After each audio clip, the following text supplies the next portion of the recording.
God bless you, global Christian friend. Thank you for these moments and times like this. We just thank God for these fleeting moments with so much knowledge being pumped out from this end, so much wisdom being pumped out from this end.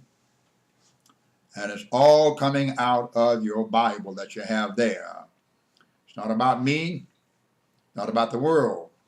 It's about God, His Word, His world, and beyond. There was a man, John 1:6, sent from God whose name was John. Yahweh has been gracious. The same, and if you notice that word there, the same is in verse 2. The same was in the beginning with God. Well, the same came for a witness to bear witness of the light. The light. Everybody out there said the light. And the light, ha'or. Ha'or. The light that all men through him might believe. And we've told you that God already said that when you believe, you sanctify me. That's what he said. So that all men might believe or sanctify God. Now,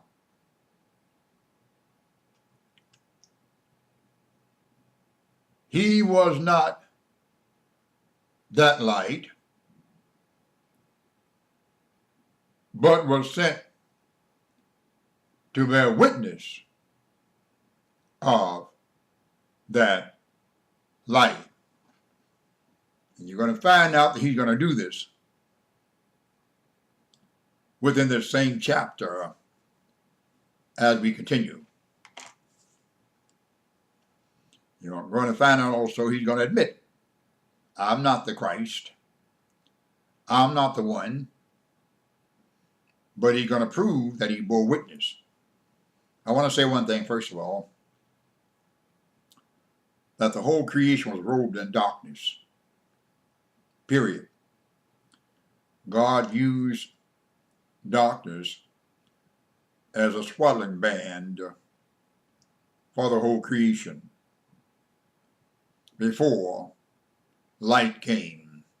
You'll find that in Job, and I'll find it later and give it to you. But the whole creation was wrapped in darkness, explaining dark energy and dark matter. He was not that light, but was sent to bear witness of that light. Everybody out there across the world say, that light, that light, that light. Remember that bread? Remember that vine? Remember 1 John 1:1? That which was in the beginning. 1 John 1:1. You know, if your education is found right here, right here, right here. Your biblical education is found right here, right here, right here, right here, right now. And it's not costing you anything. It's all free. And it's extremely high. I mean, it is mine. It is extremely high and also very deep. But that's the way God is. He is high, Eli. That's what the word Eli means, high. And he is also very deep and pious, from which the word Hasidim come from. Hasidic comes from.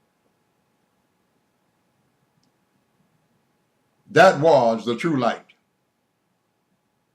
which lighted every man that cometh into the world. Now, Jesus gave a good example of that in Matthew 5:14, somewhere thereabout. I'll just go there briefly to show you what he means by that statement so that you can get a good, clear understanding. May not be 5:14, but we'll find it in a moment and show it to you.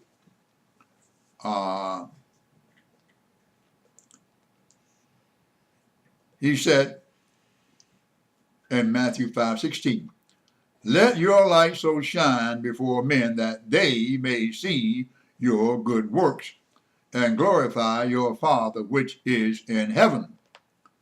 Matthew 5:16. So, that was the true light which lighteth every man that cometh into the world.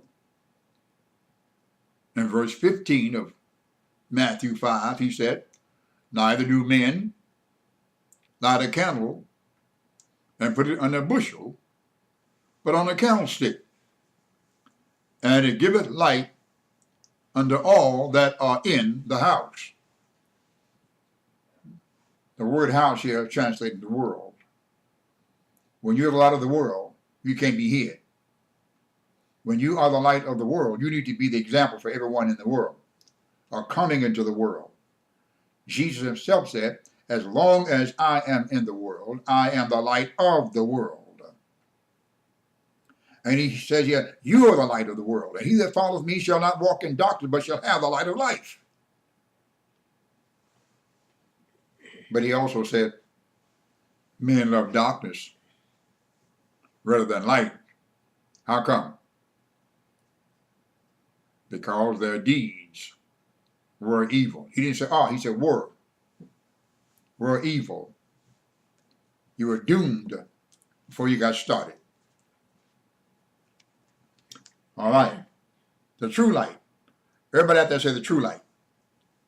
The true light. All right. The true light. John 12:47, somewhere thereabout. While ye have the light, believe in the light that ye may be the children of light, because the children of this world are wiser in what they do in their generation than the children of light. Stop it. Stop it. Stop it. Stop letting the world belittle you because you don't understand. You just read where it said the light shineth in darkness, the dark didn't comprehend it.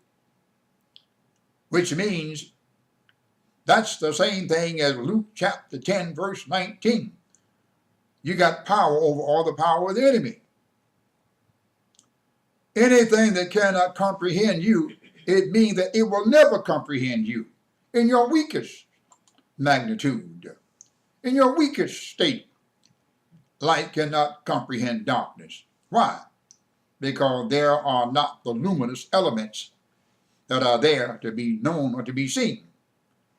And God don't operate in darkness. That's why he put that sun out there in the sky right now that you see. And for you who have a higher up knowledge, the stars. Don't misinterpret that statement. Higher up knowledge, because you build spaceships to go beyond the solar system, to go beyond the Milky Way, that your knowledge is so-called to be high up. We don't mean it from that perspective. There's a greater and higher perspective than rocketry and the designing of spaceships. We will continue this as we go forth. God bless you, America, American government, and pastors of the world. We love you.